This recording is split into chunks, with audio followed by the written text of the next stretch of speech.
वालेकुम सामीन, welcome to my channel voice of Mona. हमारी आज की स्टोरी का नाम है नसीबों जली। मेहरमा अकलौती थी। बचपन में बाप की शफकत से महरूम हो गई। माँ ने दूसरी शादी कर ली।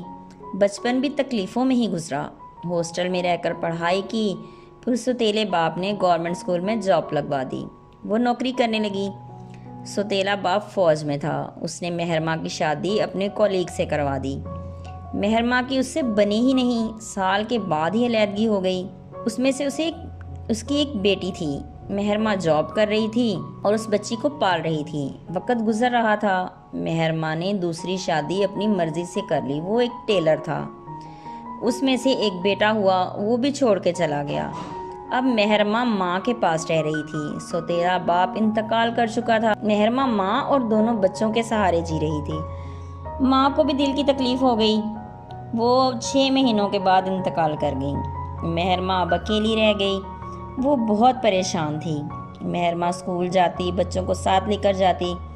फिर मेहरमा ने एक औरत को अपने पास रख लिया। उसे पैसे देती, वो उनके साथ ही रहती थी। अब बच्चे घर रहते। मेहरमा की सरकारी जॉब थी, इसलिए ज़िंदगी कुछ आसान थी। उसे पैसों का कोई मसला नहीं था।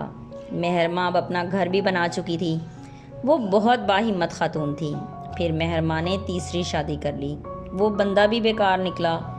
वो काम ही नहीं करता था। मेहरमा सहारा ढूंढ रही थी, बजाय कि उसे सहारा मिलता वो सहारे दे रही थी लोगों को। उसका खर्चा भी मेहरमा के सर था। बच्चे बड़े हो गए थे। मेहरमा ने बेटी की शादी कर दी। वो भी अपने घर में परेशान थी। फिर बेटे की शादी की तो बहू ने आकर जीना हराम कर दिया। वो इंतहाई बदतमीज़ थी। मेहरमा पढ़ी लिखी, स्कूल की प्रिंसिपल और सुलझी हुई खातून थी। बेटा भी बहू की मानता। अब मेहरमा रिटायर्ड हो चुकी थी। पेंशन भी घर में खर्च कर देती।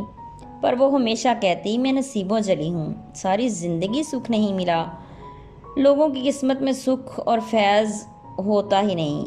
कुछ ऐसे भी हैं, वो जितना मर्जी कर लें, वो हमेशा परेशान ही रहते हैं। फिर एक दिन मेहरमा का इंतकाल हो गया। देखकर मेहरमा बहुत खूबसूरत थी, पर उसका नसीब बहुत सारी तकलीफ़ों से भरा था।